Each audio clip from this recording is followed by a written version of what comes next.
उस शख्स की बातें सुनते ही वो सारे ही गुंडे चारों तरफ फैल गए। लेकिन वहीं एक गुंडे ने ध्यान दिया कि कोठरी के पिछले हिस्से में 2 पैरों के निशान थे जो कि नदी के किनारे जा रहे थे। क्या क्या तुम ठीक हो? हाँ, मैं ठीक हूँ, पर तुम ठीक हो ना? छत गिरने के बाद प्रत्यक्षा कुछ हद तक ठीक थी। रुद्र बुरी तरह से जख्मी हो गया था, लेकिन वहीं रुद्र को थोड़ी दूर पर बाहर से रोशनी आती दिखाई दी। रुद्र समझ गया था कि इस रोशनी की जगह से शायद उसे बाहर का रास्ता दिख जाए। रुद्र किसी तरह से प्रत्यक्षा को लेकर वहां के मलबे से बाहर निकला और फिर लड़खड़ाते हुए ही प्रत्यक्षा को संभालते हुए उस जगह से दूर जाने लगा। उसके पांव लड़खड़ा रहे थे। सुनो, नीचे उतार दो, तुम्हें चोट आई है। रुद्र बिना कुछ कहे ही आगे बढ़ता जा रहा था। थोड़ी दूर चलते हुए रुद्र नदी से थोड़ी दूर एक पेड़ के पास रुक गया और अपनी गोद से नीचे उतरते हुए प्रत्यक्षा को पेड़ के सहारे टिका के बैठा दिया। रुद्र के माथे से खून बहता हुआ उसके चेहरे पर आ रहा था। प्रत्यक्षा ने अचानक ही अपने बंधे हुए हाथों से रुद्र के चेहरे पर लगे खून को पोंछने लगी। तुम्हें इतनी चोट आई और तुम मुझे चोट लगने से बचाए जा रहे थे। अब मैं क्या करूं? अब मुझे क्या करना चाहिए? कैसे रोकूं इस बहते खून को? तुम बैठो यहाँ।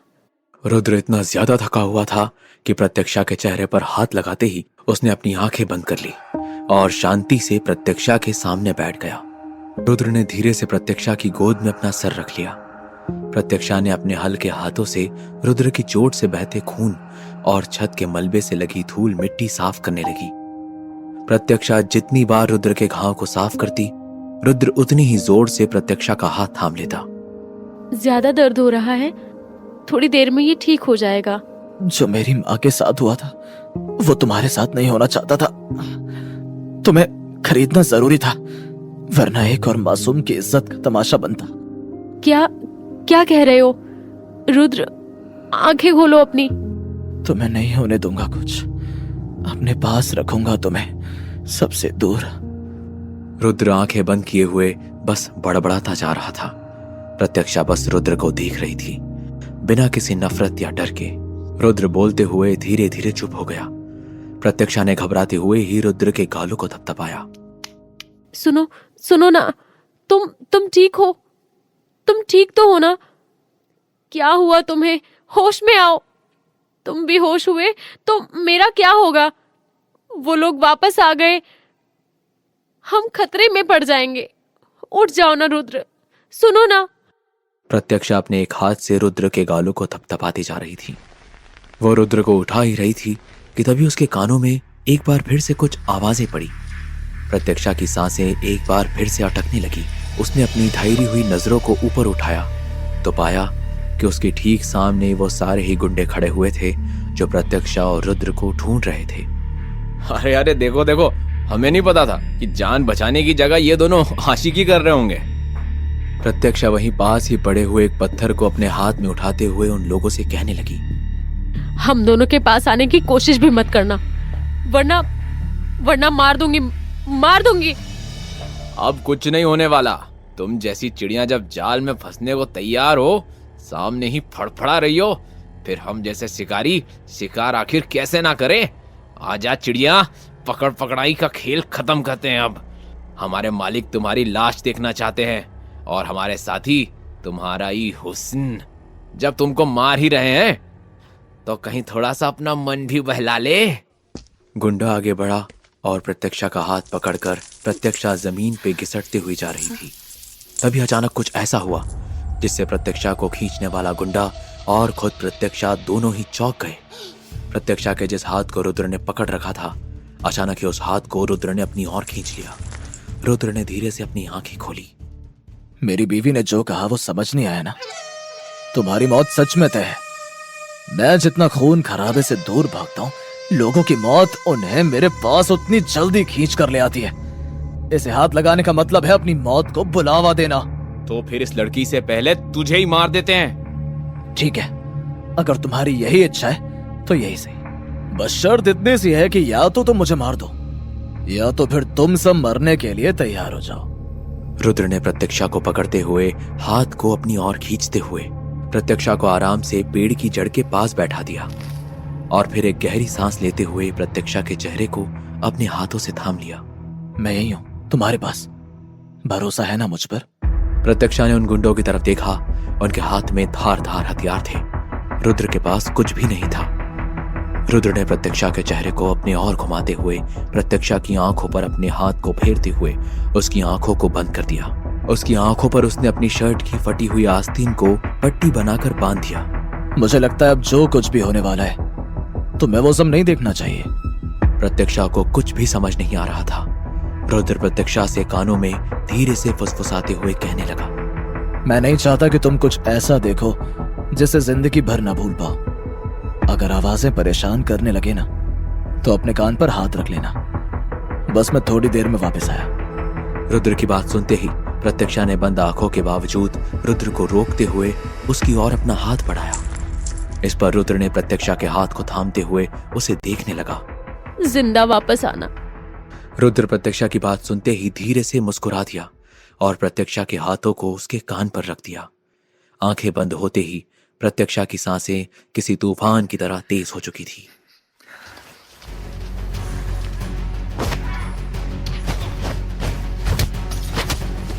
तभी उसके कानों में अचानक से ही दर्द भरी चीखें पड़ने लगी। वो चीखें हद से ज्यादा दर्दनाक और भयानक थी। आ रही आवाजों में सिर्फ दर्द ही दर्द था, जैसे कोई किसी को चीर रहा हो। प्रत्यक्षा के कानों में कभी हड्डियां टूटने की आवाज आ रही थी तो कभी चाकू से हाथ पैर चीरने की। हर आवाज के साथ प्रत्यक्षा उस पेड़ के पास बैठी हुई फूट फूट कर रोए जा रही थी और अपने कानों पर हाथ रखकर उन्हें कसते जा रही थी। कुछ वक्त बीत गया था और अचानक ही सारी आवाज एकदम से थम गई। प्रत्यक्षा ने अपने कानों से हाथों को हटाते हुए उस खामोशी को सुनने की कोशिश की। वहां सिर्फ और सिर्फ एक आवाज बची हुई थी जो दर्द में बुरी तरह से कर्रा रही थी और गिड़गिड़ाते हुए रुद्र से कह रही थी, नहीं रुद्र, छोड़ दो, जाने दो, मुझे माफ कर दो। गलती हो गई हमसे। जो कहा गया है हम वही करेंगे। हमारी गलती नहीं थी इसमें। हमारी उस लड़की से कोई दुश्मनी नहीं थी। तुम लोग किसी के लिए काम कर रहे थे, इसीलिए तुम लोगों की जान बख्शी थी मैंने। लेकिन तुम लोग यहाँ पर आने के बाद लड़की की इज्जत लूटने की बातें करने लगे। अगर उसे जान से मारने की कोशिश करते तो भी तुम सबका ये हाल नहीं करता मैं। लेकिन बात जब इंसानियत से गिरने की हो ना, तो ऐसे लोगों के खून से नहाना हद से ज्यादा पसंद है। भूल गए मैं कौन हूं? मेरा नाम रुद्र क्यों है? और फिर प्रत्यक्षा के कानों में एक आखिरी आवाज पड़ी, जैसे किसी की गर्दन मरोड़ के उसकी हड्डियों को तोड़ दिया गया हो। और अचानक ही वो दर्द में चिल्लाती हुई आवाज एकदम से खामोश हो गई। लेकिन एक आवाज थी जो उसके करीब आ रही थी। क्या ये तुम हो? मैं हूं। जख्मी रुद्र उसके ठीक सामने बैठा हुआ था और बुरी तरह से हाँफ रहा था। प्रत्यक्षा ने धीरे से अपने हाथों को आंख पर बंधी उस पट्टी की तरफ बढ़ाया, लेकिन रुद्र ने उसके दोनों हाथों को अपने हाथों से थाम लिया। नहीं, मत खोलो इन्हें। कम से कम अब तो बिल्कुल नहीं। यहां जो कुछ भी हुआ तुम उसे देख नहीं पाओगी। मैं देख लूंगी। तो बताओ, तुम मुझसे अब डरती हो? नहीं, मुझे तुमसे डर नहीं लगता। इस पर रुद्र ने प्रत्यक्षा की बात पर धीरे से मुस्कुराते हुए प्रत्यक्षा के आंसुओं से गीले हो चुके गालों को अपने हाथों से पोंछने लगा। तुम अपनी आंखें मत खोलना, मैं बस 2 मिनट में आया। रुद्र लड़खड़ाते हुए थकी हुई हालत में नदी के पास गया और खुद को साफ करने के लिए उसने डुबकी ली।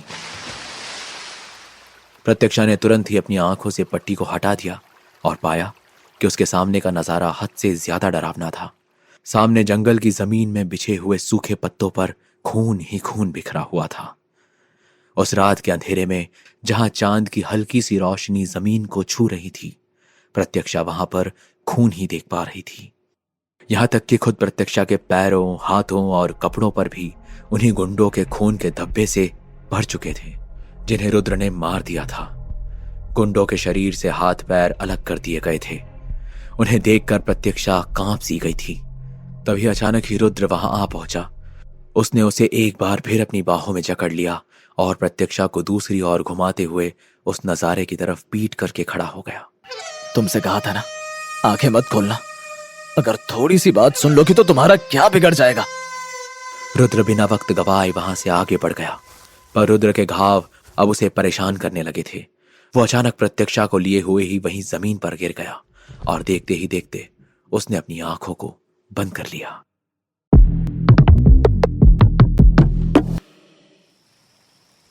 वो अचानक प्रत्यक्षा को लिए हुए ही वहीं जमीन पर गिर गया और देखते ही देखते उसने अपनी आंखों को बंद कर लिया। प्रत्यक्षा फिर जल्दी जल्दी उसके गालों को थपथपाते हुए उसे जगाने की कोशिश करने लगी। नहीं, तुम ऐसे कैसे कैसे कमजोर पड़ रहे हो? उठो ना। तुमने मुझ पर कितना एहसान किया है, कैसे चुकाऊंगी इसे मैं?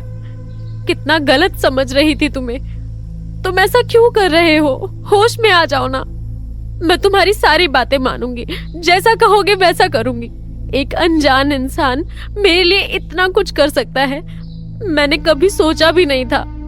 और तुम वो इंसान हो जिसने हर कदम पर मेरी हिफाजत की है। मैं तुम्हें हर वक्त गलत समझती रही रुद्र, मुझे माफ कर दो, होश में आओ। प्रत्यक्षा ने रुद्र के चेहरे पर प्यार से हाथ फेरते हुए उसे अपनी बाहों में थाम रखा था। प्रत्यक्षा अपने दिल में दबी हर बात को रोते हुए आज बयां कर रही थी। अब ऐसे खामोश मत रहो ना। मेरे पास कोई और नहीं है जिसे मैं सच में अपना कह सकूं। तभी रुद्र ने आंखों को अचानक से खोला और प्रत्यक्षा की तरफ देखने लगा। प्रत्यक्षा अब भी अपनी आंखें बंद करके किसी मासूम बच्चे की तरह रोते ही जा रही थी और रुद्र से उठने के लिए बार बार कह रही थी। रुद्र से माफी मांग रही थी और साथ ही सिसकते हुए बार बार उसका नाम ले रही थी। प्रत्यक्षा को इस तरह से देखकर रुद्र ने धीरे से अपने हाथों को आगे बढ़ाया और उसके होठों को चूम लिया। प्रत्यक्षा एकदम से ही किसी बर्फ की पुतली की तरह जम सी गई। उसे समझ नहीं आ रहा था कि उसके साथ हुआ क्या। मानो वो किसी पहाड़ से गिरकर खाई की ओर खींची चली जा रही हो। लेकिन कुछ ही पलों में रुद्र एक बार फिर से प्रत्यक्षा की गोद में गिर गया। प्रत्यक्षा को कुछ भी समझ नहीं आ रहा था कि उसके साथ इन्हीं 2 पलों में हुआ क्या। प्रत्यक्षा ने रुद्र की तरफ देखते हुए धीरे से अपने होठों पर अपनी उंगलियों को रखा और फिर खुद से ही पूछने लगी, ये मैंने सपना देखा या फिर हकीकत? रुद्र की आंख खुली तो प्रत्यक्षा उसके सीने पर सर रखकर सोने लगी थी। प्रत्यक्षा की गहरी सी सांसें रुद्र के बदन को छू रही थी और प्रत्यक्षा से अपनी नजदीकियां देखकर रुद्र का दिल जोरों से धड़क रहा था। प्रत्यक्षा को अपने पास देखकर रुद्र ने अपने मन में ही कहा, जो कभी किसी से नहीं सुना मैंने, मुझसे तुम वो हर बात कहा करो। दिल की सिर्फ एक ही ख्वाहिश है कि हर एक लम्हा बस तुम मेरे साथ रहा करो। तभी एक जोरदार आवाज रुद्र के कानों में पड़ी और एक झटके से उसे होश आया और इस बार उसकी आंखों के साथ नजारा और मंजर दोनों ही अलग थे। किसी बेहोश इंसान पर अपनी ताकत इस्तेमाल करके खुद को मर्द समझ रहे हो? तुम घटिया हो। रुद्र को जाने दो, उसे कुछ मत करना। तेरे तो तेवर बदल गए, पति का असर पड़ गया क्या? तेरे जैसी लड़की हमें इतनी आसानी से नहीं मिलती, तो क्यों ना तेरे हुस्न के नशे में थोड़ा शराब का नशा मिला दिया जाए। उसके बाद तू और भी ज़्यादा बेहतरीन हो जाएगी। अगर तूने बात नहीं मानी तो अब तेरे पति की जान लेने में मुझे देर नहीं लगेगी। रुद्र धुंधली आंखों से सब कुछ देख रहा था, लेकिन उसे समझने में देर नहीं लगी कि उसके सामने उस पूरी साजिश को रचने वाला जयंत खड़ा था। रुद्र को जंजीरों से बांधा गया था और बेहोशी की हालत में अनगिनत जख्म दिए गए थे। जयंत रुद्र को चोट पहुंचाकर प्रत्यक्षा से अपना काम निकलवाना चाहता था। ऐसे नहीं मानेगी ना? जब तेरे पति के जख्मों पर नमक लगेगा तब तो मानेगी। जयंत के इशारे पर एक गुंडे ने रुद्र के जख्मों पर नमक लगाना शुरू कर दिया। रुद्र हद से ज्यादा दर्द में तड़पने लगा। रुक जाओ, ठीक है, मैं शराब पीने के लिए तैयार हूं। रुद्र को कोई नुकसान मत पहुंचाना। अरे इस रुद्र की अकड़ को तो उसकी आंखों के सामने उतारना है। जयंत ने वहां मौजूद लोगों से चिल्लाते हुए कहा। ये दोनों पति पत्नी हैं और मजे की बात यह है दोनों ही कुंवारे हैं। एक ब्रह्मचारी है तो दूसरी एक नाजुक सी शहरी छोकरी। वहां मौजूद सभी लोग प्रत्यक्षा और रुद्र पर हंस रहे थे और रुद्र उस भयानक दर्द में जूझ रहा था। तेरे इस पति को मुझे ये दिखाना है कि उसकी बीवी हमारे साथ कितनी खुश रहेगी। तेरी इज्जत के साथ खिलवाड़ करना है मुझे, और यही होगा मेरा तुम दोनों से बदला। गलती की थी उस दिन मैंने, तुझे जिंदा छोड़कर। तेरी रग रग से वाकिफ हूं मैं जयंत। मेरी पत्नी को अगर कुछ भी हुआ ना, तो आज तेरी जिंदगी का आखिरी दिन होगा। जयंत ने हंसते हुए प्रत्यक्षा की तरफ शराब की 2 बोतलों को फेंक दिया। तो खेल शुरू करें। ये लड़की, दोनों बोतलें गटागट पीते जाओ। उसके बाद जो हम कहते हैं वो करो। नहीं, तुम ऐसा कुछ नहीं करोगी, भले मुझे कुछ भी हो जाए। जयंत के इशारे पर उसके आदमी रुद्र के जख्मों पर बार बार नमक लगा रहे थे और फिर उसके जख्मों को कुरेदा भी जा रहा था। रुद्र एक बार फिर से बेहाल हो गया था। प्रत्यक्षा रुद्र की चीखों से तड़पते हुए जोरों से रुद्र का नाम लेते हुए उसकी ओर भागी और उस आदमी को रोकते हुए रुद्र के सीने से लिपट गई। प्रत्यक्षा ने अपनी दोनों ही बाहों में रुद्र को जोरों से कस लिया। नहीं नहीं, मत मारना इसे, नहीं। जो कहोगे, जैसा कहोगे सब मानूंगी, सब कुछ करूंगी। इसे मत मारना, ये पहले से ही घायल है, इसे हाथ भी मत लगाओ। क्या बात है, तुझसा जानवर जो लोगों को चीरने में वक्त नहीं लगाता।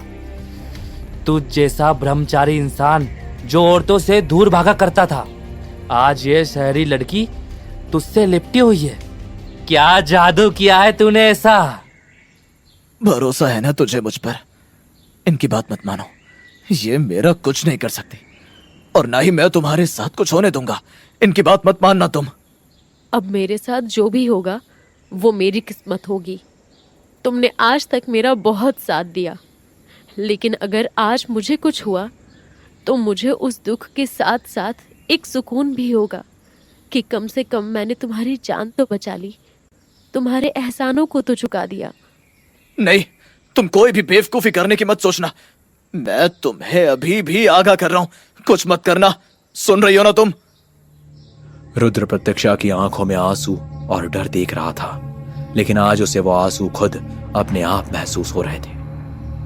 प्रत्यक्षा, ऐसा मत करो, मैं तुम्हें खोना नहीं चाहता। प्रत्यक्षा को उस समय कुछ भी समझ नहीं आ रहा था, लेकिन जैसे ही अचानक रुद्र ने प्रत्यक्षा से ये कहा कि वे प्रत्यक्षा को खोना नहीं चाहता, प्रत्यक्षा के मन में एक अजीब सी हलचल होने लगी। प्रत्यक्षा की धड़कन एक बार फिर से बेकाबू होने लगी। तुमसे मेरा रिश्ता जिन हालात में जुड़ा था, मैं तुम्हें अपना नहीं पाई, क्योंकि मेरी जिंदगी में एक भी ऐसा रिश्ता नहीं था जो मेरे साथ रहा हो। लेकिन तुम मेरा वो पहला रिश्ता हो जिसे मैं अपना कह सकती हूँ, जिसकी हिफाजत करना मेरी भी जिम्मेदारी है, और आज मैं वही करने वाली हूँ। इतना कहते हुए प्रत्यक्षा ने अचानक ही रुद्र के होठों पर अपने होठों को रख दिया। रुद्र के लिए ये वो पल था जब उसने एक अलग ही एहसास को महसूस किया था। एक पल के लिए रुद्र की दुनिया थम गई। प्रत्यक्षा की आंखों से बह रहे आंसू रुद्र के गालों को भी छू रहे थे। अगले ही पल प्रत्यक्षा रुद्र के पास से हटती हुई जमीन पर पड़ी बोतल को खोलने लगी और उसने एक सांस में ही उस बोतल को अपने मुंह से लगा लिया। मेरी बेइज्जती का बदला तुझे इस लड़की की इज्जत हमें देकर चुकाना पड़ेगा। मैं इस लड़की का वो हाल करूंगा कि तू और तेरा खानदान जिंदगी में कभी भी औरतों के सामने नहीं आ पाओगे। मर्द हो तो मर्द से लड़ो, मेरे हाथ खोलो, फिर देखता हूं कि कैसे तुम बदला लेते हो। हाथ खोल दूं? ये मैं क्यों करूं भला? इस लड़की के लिए तुम्हारी आशिकी देखते हुए अब तो और भी मजा आने वाला है। याद है ना तूने क्या हालत की थी मेरी। तूने सजा के तौर पर मेरे हाथ की हड्डी को कंधे से तोड़ते हुए मेरे सर के आधे बालों को हटा दिया था, मुझे आधा गंजा कर दिया था। क्योंकि तूने प्रत्यक्षा के बालों को खींचते हुए उसका सर दीवार में दे मारा था। तूने मेरी पत्नी पर हाथ उठाया था। रुद्र प्रत्यक्षा की हालत को देखते हुए हद से ज्यादा झटपटा रहा था। वहीं प्रत्यक्षा पर शराब का असर अब नजर आने लगा था। वो नशे में झूलने लगी थी। उसने अपने आसपास देखा तो पाया कि सब कुछ धुंधला और अजीब होने लगा था। लेकिन फिर भी प्रत्यक्षा ने दूसरी बोतल खोलकर पीने लगी। थोड़ी देर में अचानक प्रत्यक्षा के हाथों से वो शराब की बोतल छूटकर जमीन में गिर गई। प्रत्यक्षा लड़खड़ाते हुए ही खुद को संभाल नहीं पाई और जमीन पर गिर पड़ी। प्रत्यक्षा ने नशे की हालत में रुद्र की ओर देखा। वाह, मलाई की तरह कितनी चिकनी है तू। अब मुझसे नहीं रहा जा रहा है। तुझे करीब से देखने में जो आज जन्नत की तरह महसूस होगा। अब जल्दी जल्दी से इन कपड़ों को खोल और दूर फेंक दे। रुद्र बेबस था। प्रत्यक्षा नशे में झूल रही थी और इसका फायदा उठाते हुए जयंत वहां मौजूद सभी लोगों के सामने प्रत्यक्षा को कपड़े उतारने के लिए कह रहा था। वहीं प्रत्यक्षा को अब अपनी नहीं, सिर्फ रुद्र की चिंता थी। प्रत्यक्षा ने आंखों से आंसू बहाते हुए ही रुद्र की ओर देखा। मैं करती हूँ, उसे मत मारो, उसे कुछ मत करो।